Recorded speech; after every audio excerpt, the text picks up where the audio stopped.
And we are doing a review and breakdown of Star Trek Picard, Episode 3, 17 seconds, starting now. Welcome to Nerd Social. I'm Nathan. And I'm Contra. Hey, so this week, the spoiler-free logline for this episode is Picard grapples with an explosive, life-altering revelation while the Titan and her crew try to outmaneuver a relentless Vatic in a lethal game of nautical cat and mouse. Meanwhile, Raffi and Worf uncover a nefarious plot from a vengeful enemy Starfleet has long since forgotten. But yeah, this week, things got real in a lot of different ways. This is my favorite episode. I gave myself, it's a little unfair because we got 6, so I gave myself some headroom in the last couple of reviews, but this was an excellent episode. So what did you think of this episode? Yes, this is definitely, we left off the second episode with revelation that Jack Crusher is Picard and Beverly Crusher's son. So that in and of itself was like a what the hell moment. And now it just raises the stakes, right? They know their ship is outgunned, right? There's no way they can beat the Shrike, but they're trying to escape. And so it was just, yeah, I think I was on the edge of my seat, like seeing where this was going to go, how they were going to get out of this situation, because they're out of Federation space and facing a much stronger opponent, and so everything that comes along with that, and the appearance of Worf as well as Raffi's handler and where that leads. And we talked a little bit before about seeing Worf again and how he's the same but different, right? More mature as everybody is, and that relationship between him and Raffi, and seeing them move forward to figure out what is happening. And I feel like the storylines are starting to come together. Like, we see how these two things are connected now without giving like too much away. I think we're starting to see how it's connected to the conspiracy that Raffi and Worf are following. But yeah, this was a great episode. Yeah, I agree, like definitely the best of the 3 so far, which makes sense, right? You hope it gets better as the plot thickens. Yeah, I think at the end of our review for last week, I hinted that for that revelation to work, they really have to sell it. And I think they sell it with some really great acting and really great writing in this episode, which we'll get into when we break it down. But so there's some great interactions in this episode between Picard and Beverly, because you have to have that interaction given the revelation at the end of the last episode. But there's also some really great stuff with Riker and Picard in this episode. Yeah. Seeing how they're more like equals now. I was watching an interview with Jonathan Frakes just this week. Actually, I think he was on The View with they redid the entire set to make it look like 10-4. He was saying that they're more like brothers now. He doesn't work for him, so the brothers have disagreements. I'll just say that. So yeah, the interaction between the two of them was really good this episode as well. Everyone else is also doing a really good job here. Of course, like you said, Worf and Raffi, their whole investigation. Jack and Seven also have a part to play in this episode as well, a big part to play in this episode. So yeah, a lot happens in this episode. As I said, I gave myself a little bit of headroom because I knew this episode was coming up. So this, I'd probably give this a 9 out of 10, which is a movie marathon, which like watching it over and over again, which I did. I watched this over and over again, not just because we're doing this review, but because it's just that good. Where would you rate it? Similarly, yeah, because I haven't been going too far ahead like you, but I think for me, I liked the way they handled the discussion between, trying to not give too much away, but between Crusher and Picard. Highlight of the episode. Yeah. There's other great things in this episode, but that's like the highlight of this episode. Yeah. I felt like, I think when we talked about episode 2, talking about the conversation Raffi and her husband had, right? I think they were like, you see how the service to Starfleet is just it can destroy families or make it difficult for families. Yeah, so they have noble purpose, but at the same time, it makes just regular life decisions so much more difficult. Yeah. And I appreciate that they didn't just gloss over it. No, they sit with that. Yeah. I counted a full 5.5 minute scene, which is a lot in a show to just have people talking to each other. But it's necessary. It was necessary to do that to sell this revelation at the end of the last episode. Yeah. Any other thoughts? Because we're talking about it. I feel okay talking about the fact that they had a conversation, because of course they had to have a conversation given what happened in the last episode, but we can't talk about what they said in the conversation without getting the spoilers. So if you're enjoying our conversation so far, please like, share, subscribe. We really appreciate it. With that, spoilers ahead. All right, so we can break this down in a different way instead of going in chronological order. Just talk about some of the things like I said, the conversation. Well, I was going to suggest starting with Raffi and Worf, since that I feel like is a very compact kind of story. Sure. Yes. Yeah, and it definitely goes back to the main story as well. Like you said, we get a revelation. So Raffi wakes up in the La Sirena, not knowing who saved her and attacking Worf. And actually, you know what? That whole introduction was very interesting. I wrote down everything that he said. Yes, Worf and Moog. I am Worf, son of Moog. I have come to challenge the lies that have been spoken of my father. House of Martok. The House of Martok would be honored to welcome the son of Moog into our family.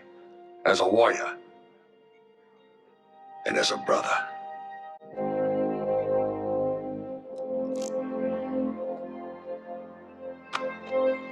Kevlar.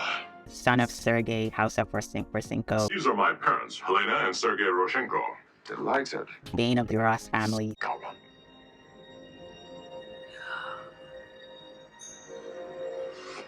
Goras.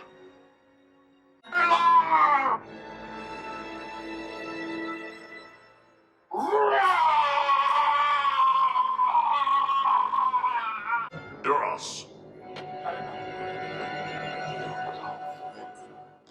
He has claimed the right of vengeance. Kalar was my mate.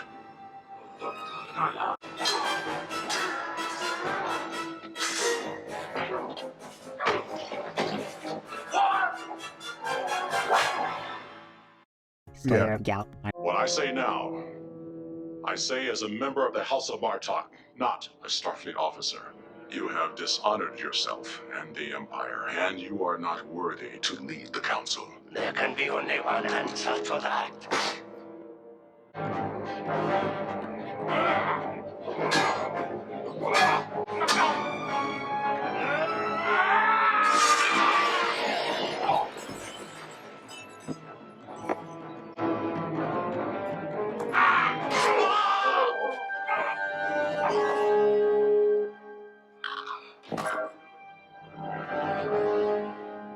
You will not have this day. I looked at that. Yeah. I loved it. And then he offered her some chamomile tea. Yeah, it was a great introduction because he could run a highlight reel of all those things. Michael Dorn has been like in the most Star Trek episodes of any actor across 2 shows and now this show as well. But yeah, there's the whole Martok. It's being brought into Martok's family, the whole issue with his father, the back and forth with his Russian parents, the Duras family framing his father. And yeah, and he killed Chancellor Gowron. Is that like, I guess it seems braggadocious, but he did do all those things. But I also felt like it was an acknowledgement of him styling all those different Parts of himself. parts of himself. Yeah. Yeah, and it's just like, yeah, you have dealt with a lot of struggles, and he was the first Klingon to join Starfleet. Yeah, right? because he was orphaned and then he was raised by humans. So yeah, he was the first one to join the Starfleet. So all of those stories, that history just sort of came together, and like, yeah, this is how you should introduce yourself all the time. We should all have like. It's like the bane of the Duras family. Is there any Duras people even alive anymore? I think I'm here for the pettiness. Yeah, because they did him dirty. They did really did him dirty. They did into like over several generations. I'm not even sure if his brother. He didn't mention his brother or his son. Like all that stuff. Yeah, screwed up his life. But yeah, he also mentions that he's learned recently that accessing calm is just as useful as accessing fire, and he has been, as humans say, working on himself. But yeah, they go after this guy who they think is a human, Titus Raka, and Raffi's very thinks that she's gonna be like still dab again, and then he's like, yeah, you're gonna be my partner. That she's all ready to like argue, and she's like, okay, cool. Yeah.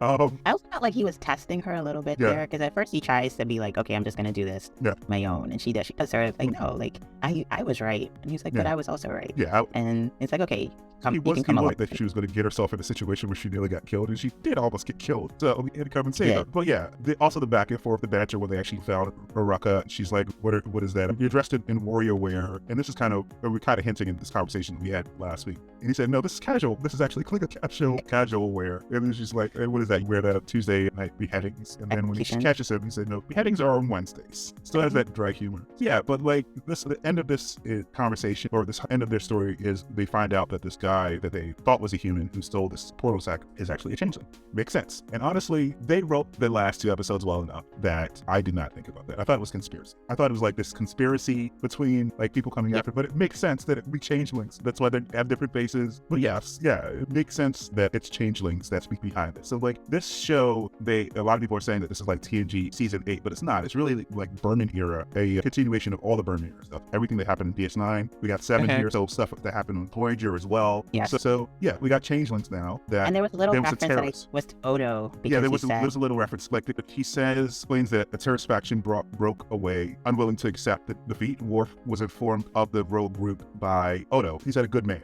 which we know to be Odo.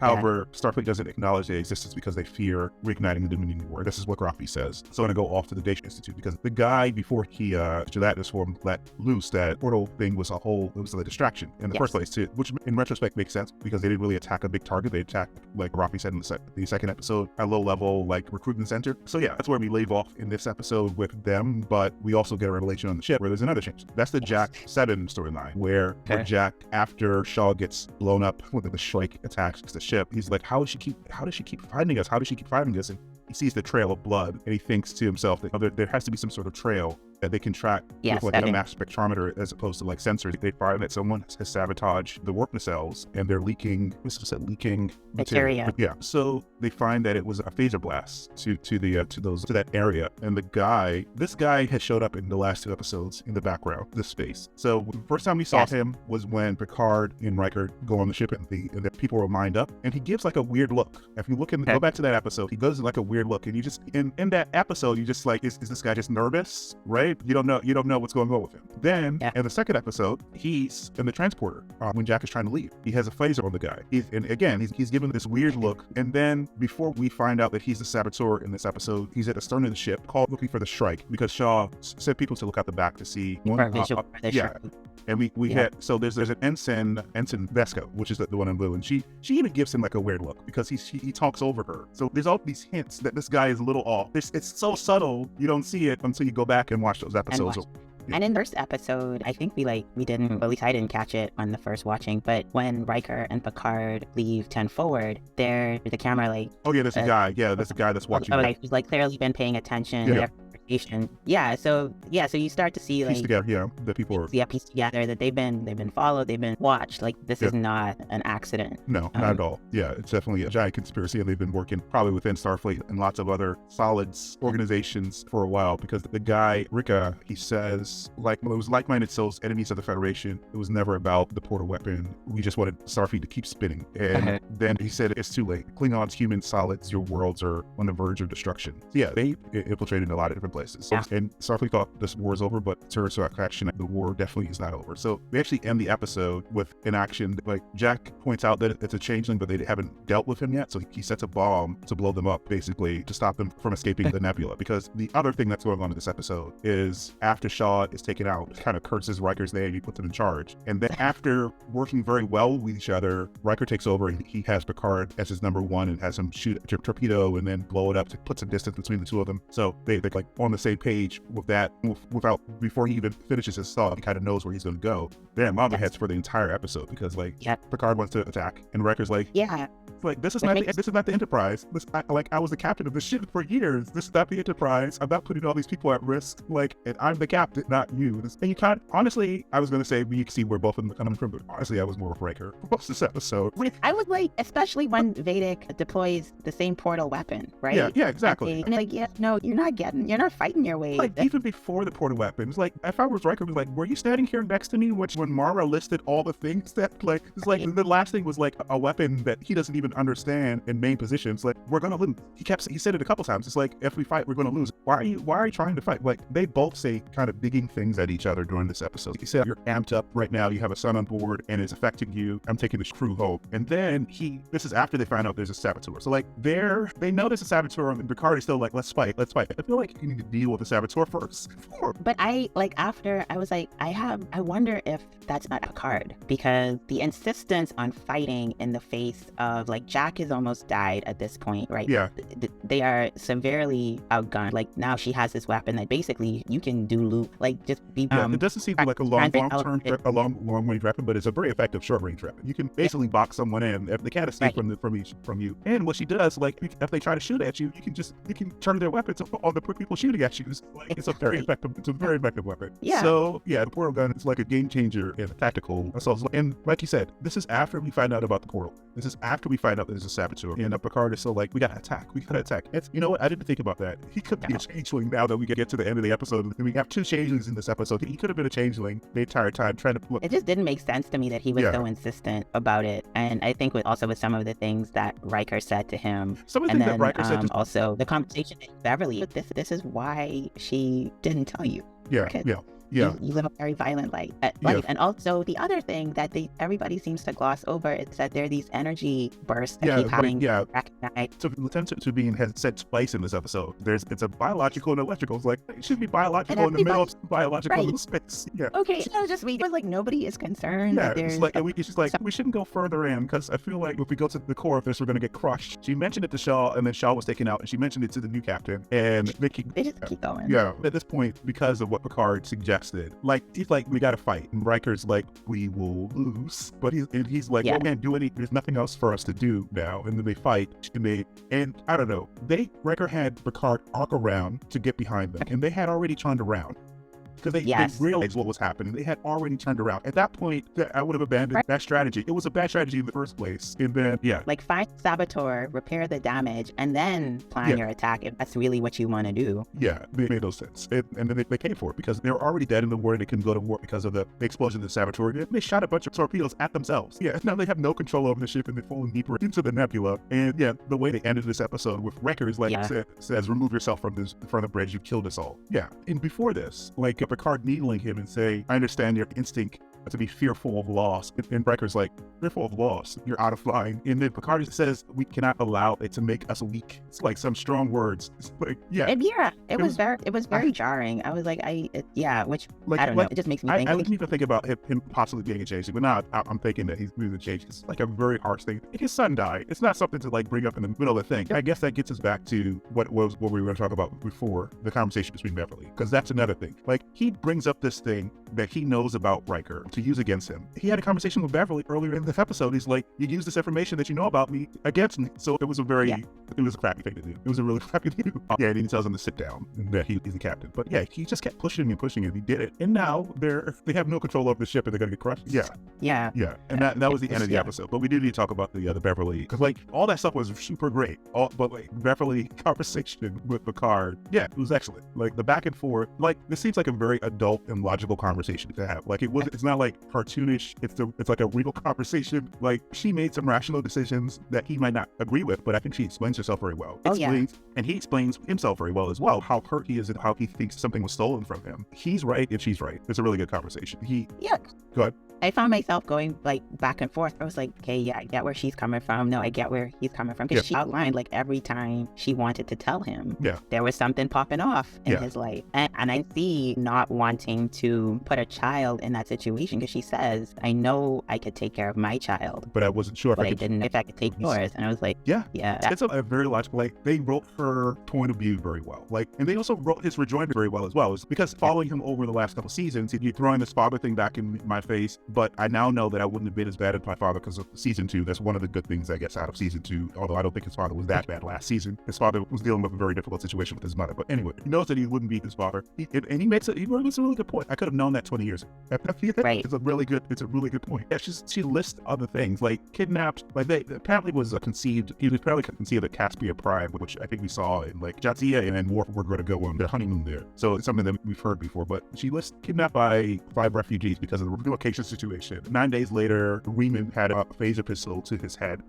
Negotiated with the Praetor, and it was like a grenade that went off like a couple meters away from me. And to her point, like she knew is that if you're Jean-Luc Picard's son, you have a target on the back. And like she knows this from experience because there was someone who was set up to be his son on the Enterprise, and he thought it was his son. And like this, the Ferengi like set him up and said that he was his son, and then tried to put him in danger just to goad him. So she saw the fake son almost get killed from this other woman that he was with from years ago. Yeah, everything that she says is very logical, and also the thing that she says about when the galaxy comes calling you, you're not put upon you love it also rings very true. And he says, Beverly, you made the choice for me. You don't get to condemn me before the fact. It's really great. I watched the scene over and over again. Yeah. And they don't rate they don't.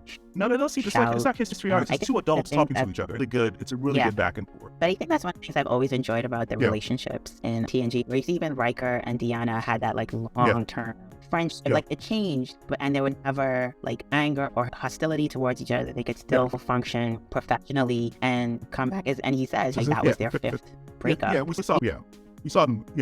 Yeah. So they've all sort of, like, I think always model what relationships, I guess, should healthy be, relationships. right? Like, Sometimes, even though here, like, she does lock him out of a decision, but even, like, we were saying now, it's like, we can't argue because we have seen Jean-Luc Picard be in danger so many times, and by extension, his crew danger just because of... Yeah, and even a fake son, specifically a fake son would be in danger. And specifically, she was making a decision not just from her perspective of Jean-Luc Picard, but also from her perspective of her lived experience. So what she said, I lost my parents, then a husband, then my son, all to the same stars that own you, which is also a very good line here. The scene was very well written, very well acted. Then one thing I forgot to mention at the beginning is that this whole episode was directed by Jonathan Frakes. So it was interesting him being in the room, like directing the scene between the two of them. Like some of the best episodes over the last several years have been directed by Jonathan. So yeah, he knows how to direct Star Trek. He's been doing it for over 20 years. So yeah, this is an excellent scene. And then we get a little bit of an exchange with Jack and Riker in the hallway, him staring at him and saying that I saw you being cooked. He's gonna see you looking at me like a science experiment. And he said, yeah,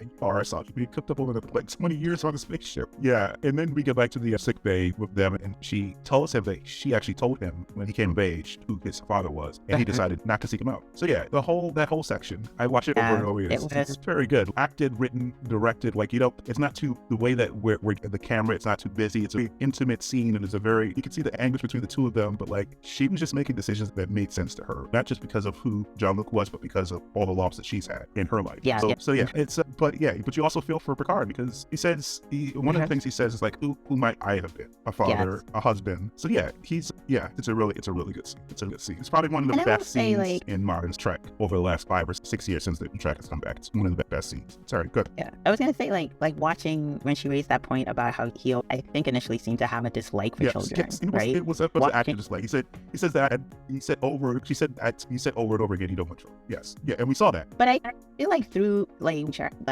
he was, I mean, he obviously wasn't like the kind of like play and run around with kids, but I think because he was protective and I think genuinely a caring person, it was like, oh yeah, like I could see him being a good or great father, right? And so you do, I guess you share that sense of loss, like, ooh, what would that have looked like? Like Jean-Luc Picard running around the galaxy with his son, right? Yeah. You also saw him be fatherly to Renee, and then he loses Renee in the fire at the beginning of Star Trek First Contact, and you see how crushed he is, not just to have lost his brother, but to lost his nephew. You also see him having a fatherly relationship with not just Wesley, but also the Romulan, is it Elron in the first season? Yeah, he's had the kind of fatherly relationships with like young men over and over again. So it would have been great for him to be able to be a father for 20 years. So it was something that was taken from him. Yeah, when she mentions that over and over again, you told me how you never wanted to have a family, that you could never be a father because you were too afraid you'd be like your father. That was the only time he got a little bit angry. He was like, how dare you take what I said, confiding in you about my father, about my fears, and use it to cut me out of the biggest decision of my life. Yeah, this is what was in my head when he was like throwing that death of Riker's son at Riker's face later on in the episode. It's like, it's a weird thing for you to say in this moment, man. But yeah, the only thing that makes me think that this is a change, like it's interaction that they have. Like, it seems like very genuine. I think that interaction is real. Yeah. It's the Picard and Riker interactions where... You think maybe the changeling was on the bridge? Like he was in different places and maybe Picard was somewhere else. Like maybe he was swapped out. He was swapped out at some point. Yeah, it's possible because I feel like it got, and I think we've seen Picard and Riker butt heads before, and like relationships change, right? And Riker is clearly, he's the captain. He says he can call me number one. Thank you, Jean-Luc. Well, I think it might be time you called me number one. But I don't know, there was like an undertone there, and I guess we'll maybe see, and you've watched more than I have, but there was something that just struck me as, this is just weirdly, he's not trying to work with Riker, was what I felt from Picard, whereas I felt like when that move where they used the photons and used concussion, the force of the blast to repel the Shrike, they were in sync. Light it up, the concussion should... Torpedo away!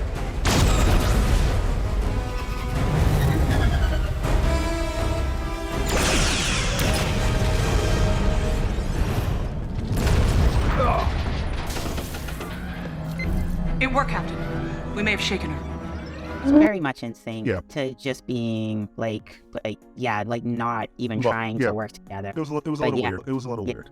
Like I said, I try to see his point of view, but like I also watched the last episode where they listed all the weapons, and she was like, "Why do you want to fight these people? Why? What? It makes no sense whatsoever." But so they are, by the end of this episode, falling into the middle of the nebula, and that's where they leave off the episode. I imagine people are gonna like charm me a bit to see what happens after. But yeah. Sure. Anyway, any other thoughts before we wrap up? I'm just like what happens next? Like I gotta see how are the changelings controlling this? Like who is Beta working for? I don't think she's a changeling, right? But like, where is this all going? And at what point do Worf and Raffi's stories meet up with the Titan? Yeah, how does that happen? I don't know. The Titan has to survive being crushed. Survive, and there's this weird biological thing at the middle of the thing. Talked about in the nebula. And it's that. So I didn't see your notes, but I meant to like go look. I feel like there are always weird anomalies in nebulas.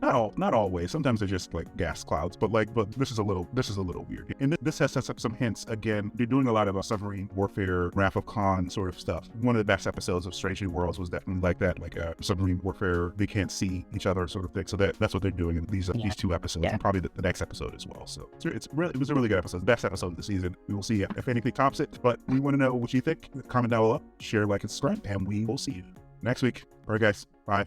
Thanks. See ya.